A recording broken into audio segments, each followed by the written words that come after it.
Le soleil se couchait sur Ouagadougou, baignant la ville d'une lumière cuivrée qui se reflétait sur les toits en tôle et les murs en banco usés par le temps. Les rues grouillaient encore de vie. Les mototaxis slalomaient entre les charrettes, leurs klaxons stridents perçant l'air chargé de poussière rouge. Des enfants couraient pieds nus, jouant avec des pneus usagés, tandis que les vendeurs ambulants rangeaient leurs étals de mangue et de beignets frits. Les avenues principales vibraient d'une énergie frénétique, mais dans les ruelles adjacentes, plus étroites et sombres, une autre réalité se dessinait, faite de silences lourds et de regards furtifs. C'est dans l'une de ces ruelles, près du marché central, qu'Ibrahim Traoré, président du Burkina Faso, passait en voiture officielle rentrant d'une journée harassante de réunion. Assis à l'arrière, Traoré, un homme au visage marqué par les responsabilités, feuilletait distraitement un dossier sur la sécurité nationale. Ses lunettes glissaient légèrement sur son nez, et il les remontait d'un geste machinal.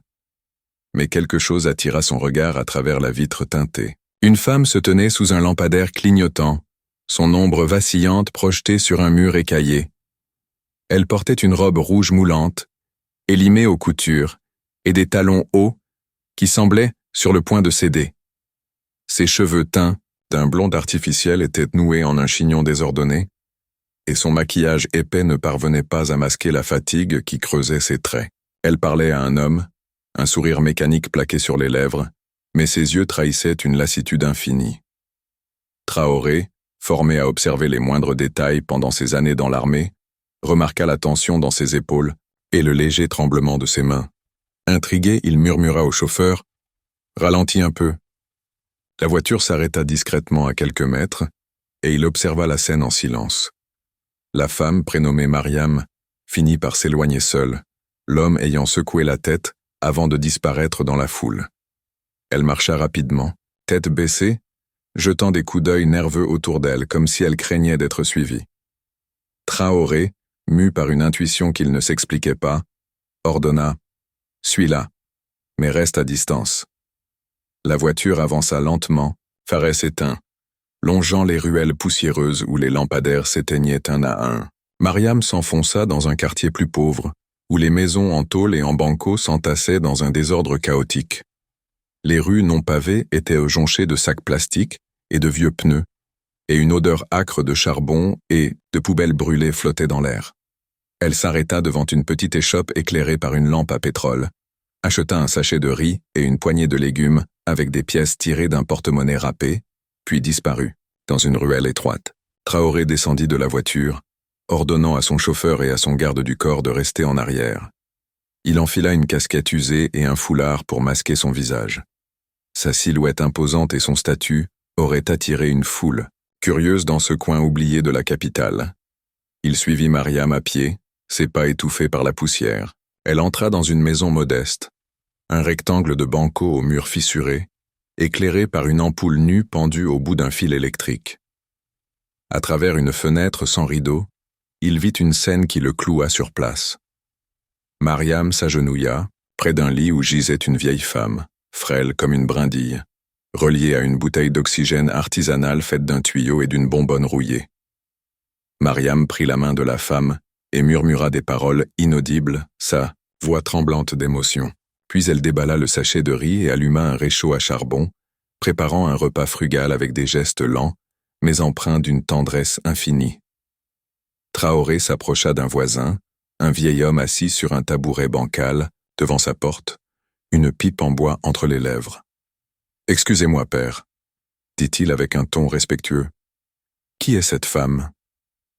Le vieillard plissa les yeux, méfiant, avant de répondre d'une voix rauque. « Mariam, une fille d'ici. Elle fait tout pour sa mère, là-dedans. La vieille a les poumons malades depuis longtemps. Mariam, elle n'a pas le choix, tu vois. Elle travaille la nuit pour payer les soins. » Traoré hocha la tête, une boule se formant dans sa gorge. « Elle est seule ?» demanda-t-il. « Oui, » y répondit le vieil homme en tirant sur sa pipe. « Son père est mort dans un accident. Ses frères sont partis chercher fortune ailleurs. Ils ne sont jamais revenus. Elle n'a que sa mère. » Ces mots frappèrent Traoré comme un écho de sa propre vie. Il avait perdu sa mère jeune, emporté par une maladie que sa famille n'avait pas pu soigner. Il remercia le vieillard et s'éloigna, l'esprit en tumulte, incapable d'oublier le regard de Mariam penché sur ce lit. Dans un village à 1 heure de Ouagadougou, Mariam, âgée de 10 ans, courait pieds nus à travers les champs de mil, ses éclats de rire résonnant dans l'air sec et brûlant. Sa mère, Aïcha, une femme robuste aux mains abîmées par le travail, l'appelait depuis un champ voisin. « Mariam, viens m'aider avec les épis !» Elle obéissait en sautillant, ses tresses dansant dans le vent. Aïcha, essuyant la sueur de son front avec un pagne coloré, lui souriait. « Un jour, tu seras une grande dame, ma fille. Peut-être institutrice, non ?» Mariam acquiesçait, les yeux brillants. Elle rêvait de porter des robes élégantes, de lire des livres sous les manguiers, d'enseigner aux enfants du village à écrire leur nom dans la poussière. Mais ce rêve s'effrita brutalement. À 15 ans, son père mourut dans un accident de moto, écrasé par un camion sur une route défoncée. La famille sombra dans la misère. Ses 2 frères aînés, Lina et Souleymane, partirent pour la Côte d'Ivoire, jurant d'envoyer de l'argent. Les premières lettres arrivèrent, accompagnées de quelques billets froissés. Puis le silence s'installa. Aïcha commença à tousser, d'abord légèrement, puis de plus en plus fort, jusqu'à ce que chaque respiration devienne un sifflement douloureux. Les guérisseurs du village parlèrent de mauvais esprits. Un médecin itinérant, de passage, diagnostiqua une infection pulmonaire chronique. Mais les médicaments coûtaient une fortune. À 18 ans, Mariam quitta le village pour Ouagadougou, un baluchon sur l'épaule, espérant trouver un travail de domestique ou de vendeuse. La ville, cruelle et indifférente, brisa ses illusions. Sans éducation ni contact, elle fut, happée par la prostitution, chaque nuit la dépouillant un peu plus de ses rêves d'enfant. Le lendemain soir, Traoré revint dans le quartier, décidé à en savoir plus. Il abandonna son costume présidentiel pour un boubou gris élimé et une casquette enfoncée sur le front, se fondant dans la foule anonyme. Il trouva Mariam assise devant sa maison, sur un seau retourné, les yeux fixés sur un vieux téléphone, portable aux touches usées. Elle semblait épuisée, ses épaules voûtées sous un châle délavé. Il s'approcha, feignant de chercher une adresse. « Bonsoir, ma sœur, » dit-il doucement. « Je cherche la maison d'un ami, mais je crois que je me suis perdu. » Mariam leva les yeux, méfiante, mais son ton respectueux la désarma. « C'est quel nom ?» demanda-t-elle, la voix rauque de fatigue. Traoré inventa un nom au hasard, puis glissa une question. « Vous vivez ici ? Ça a l'air dur avec cette chaleur. » Mariam esquissa un sourire amer. « On s'habitue. Ma mère est malade, alors je fais ce qu'il faut pour elle. » Il hocha la tête, feignant la surprise. « Toute seule ?» Elle baissa les yeux, ses doigts triturant le bord de son châle. « Oui, les médicaments coûtent cher et il n'y a personne pour aider. Alors je travaille la nuit. » La honte perçait dans sa voix, mais Traoré posa une main légère sur son épaule. Un geste inhabituel pour cet homme réservé. « Vous êtes une bonne fille, » dit-il simplement. « Ne laissez jamais personne vous dire le contraire. » Mariam le fixa surprise, une lueur d'espoir vacillant dans ses yeux pour la première fois depuis longtemps. Traoré s'éloigna, le cœur serré, mais résolu à agir. Plus tard cette nuit-là, Mariam retourna dans la ruelle près du marché, où les ombres des passants dansaient sous les lampadaires vacillants. Elle croisa Fatou, une prostituée plus jeune, aux cheveux tressés ornés de perles colorées. Fatou alluma une cigarette et lança « Tu as l'air triste ce soir, Mariam. » Celle-ci haussa les épaules. « C'est toujours la même chose. » Fatou soupira, soufflant une volute de fumée. « Moi, je veux partir d'ici, ouvrir un salon de coiffure, tu sais. Mais comment faire sans argent ?» Mariam lui offrit un sourire faible. « Garde espoir, Fatou. Un jour peut-être. » Mais ces mots sonnaient creux même à ses propres oreilles. Quelques heures plus tard, un client l'aborda, un homme corpulent à la laine chargé d'alcool. Il la saisit par le bras, l'attirant vers un coin sombre. « Tu crois que tu peux me dire non ?» grogna-t-il, ses doigts s'enfonçant dans sa peau. Mariam se débattit, mais il la plaqua contre un mur. Soudain, une voix ferme retentit. « Laisse-la tranquille. » C'était Moussa, un voisin d'une 40aine d'années, vendeur de pneus usés au marché. Grand et mince, il s'interposa, repoussant l'homme avec une autorité calme. « Va-t'en ou j'appelle du renfort. » L'homme jura, cracha par terre, mais s'éloigna en titubant. Mariam tremblante murmura « Merci, Moussa, mais tu n'aurais pas dû. Il pourrait revenir. » Moussa secoua la tête, un sourire triste. « Aux lèvres, tu mérites mieux que ça, Mariam. On est une famille dans ce quartier. » De retour au palais présidentiel, Traoré s'enferma dans son bureau, incapable de chasser Mariam de ses pensées.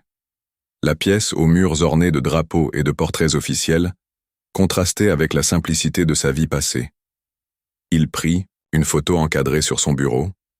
Sa mère, une femme aux traits doux, souriait timidement à l'objectif.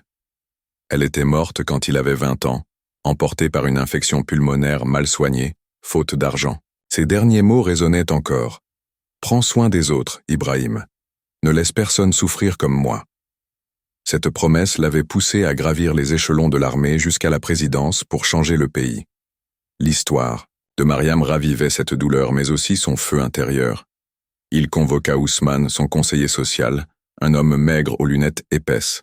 « Nous devons faire plus pour les femmes comme elle », déclara Traoré, la voix ferme, « celle que tout le monde abandonne. » Ousmane ajusta ses lunettes, hésitant. « Monsieur le Président, les budgets sont limités, et certains diront que c'est immoral d'aider des prostituées. » Traoré frappa du poing sur la table, faisant trembler une pile de dossiers. « Immoral. Ce qui est immoral, c'est de les laisser crever sans rien faire. Ce sont des citoyennes, des mères, des filles. On va trouver un moyen. Traoré contacta une association locale, Femmes Solidaires, spécialisée dans l'aide aux femmes marginalisées. Par téléphone, masquant son identité, il donna des instructions précises. Une femme nommée Mariam vit près du marché central. Sa mère est malade. Assurez-vous qu'elle reçoive des soins gratuits, une formation et une aide financière pour quelques mois. Laissez un mot, pour votre mère. » Il raccrocha avant qu'on puisse poser des questions. Quelques jours plus tard, une travailleuse sociale, Amina, frappa à la porte de Mariam. « On nous a signalé votre situation, » expliqua-t-elle avec un sourire chaleureux. « On va soigner votre mère et vous offrir une formation en couture. » Mariam, incrédule, éclata en sanglots. « Qui a fait ça ?» demanda-t-elle. Amina haussa les épaules. « Quelqu'un qui veut vous aider. Il a juste dit « pour votre mère ». Mariam intégra une formation en couture dans un petit atelier poussiéreux, sous la tutelle de Madame Diallo, une couturière bourrue, mais bienveillante. Les premiers jours furent un calvaire. Ses doigts, habitués à d'autres gestes, trébuchaient sur la machine à coudre. Elle rata des coutures, déchira un tissu et pleura de frustration. « Patience », répétait Madame Diallo. « Tout le monde commence quelque part. » Fatou rejoignit le programme, et ensemble elles apprirent à couper des pagnes, à assembler des robes, à coudre des chemises. Un soir, Mariam rentra chez elle, épuisée mais fière, et croisa Moussa. « Tu as l'air différente » dit-il, un sourire éclairant son visage buriné. « Plus légère. » Elle acquiesça. « Quelqu'un m'a donné une chance. Je ne vais pas la gâcher. » Mais la route était semée d'embûches.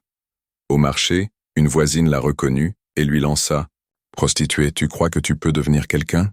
Mariam baissa la tête, mais Fatou rétorqua « Elle vaut mieux que toi maintenant. » Les mots blessèrent Mariam. Chez elle, elle s'assit près du lit de sa mère. « Je fais de mon mieux, maman, » murmura-t-elle. Aïcha, faible, mais lucide, serra sa main. « Je suis fière de toi, ne les écoute pas. » Au palais, Traoré lançait « Les filles de la nation », un programme national pour offrir formation, microcrédit et soins aux femmes vulnérables. Lors d'une réunion tendue, M. Koné, un ministre conservateur au visage sévère, protesta « Aider des prostituées, ça va scandaliser les gens. » Traoré le fixa glacial. « Ce qui scandalise, c'est notre indifférence. Ces femmes ne sont pas des criminels, elles sont des victimes. On va leur donner une chance. » Point final. Après des heures de débat, le programme fut adopté, mais Traoré savait que la mise en œuvre serait un combat. Des mois plus tard, Mariam ouvrit une petite boutique de couture, aidée par Moussa qui négocia un loyer modeste pour un local au marché. Elle cousit sa première robe, un pagne aux motifs éclatants, et la vendit à une cliente ravie. Fatou, désormais coiffeuse, installa son salon à côté, et leurs rires emplissaient l'air. Les voisins, autrefois hostiles, commencèrent à la saluer avec respect. Un jour, Mariam réunit des femmes du quartier et leur parla des filles de la nation. « Si j'ai pu changer, vous le pouvez aussi, » dit-elle, la voix tremblante. Plusieurs s'inscrivirent, et Mariam devint une figure d'espoir. Traoré, de passage dans le quartier, s'arrêta devant la boutique de Mariam, toujours incognito. Elle riait avec Fatou, entourée de clientes, vêtue d'une robe qu'elle avait cousue elle-même. Ses cheveux étaient tressés avec soin, ses yeux pétillaient de vie. Elle ne le reconnut pas lorsqu'il s'approcha. « Vous cherchez quelque chose, monsieur ?» demanda-t-elle souriante. « Juste à voir comment vous allez, » répondit-il. « Vous avez l'air heureuse. » Elle hocha la tête. « Je le suis. Quelqu'un m'a sauvée, et je ne l'oublierai jamais. » Traoré s'éloigna, un sourire discret aux lèvres, satisfait de son geste anonyme. Dans son bureau, il lisait un rapport sur « les filles de la nation ». Des centaines de femmes avaient repris leur vie en main. Mariam restait dans son esprit, un symbole de résilience. Dehors, la nuit tombait sur Ouagadougou. Dans sa boutique, Mariam enseignait à une jeune fille à coudre, répétant les mots de sa mère. « Un jour, tu feras de grandes choses. » Et dans ses yeux brillait un espoir indéfectible.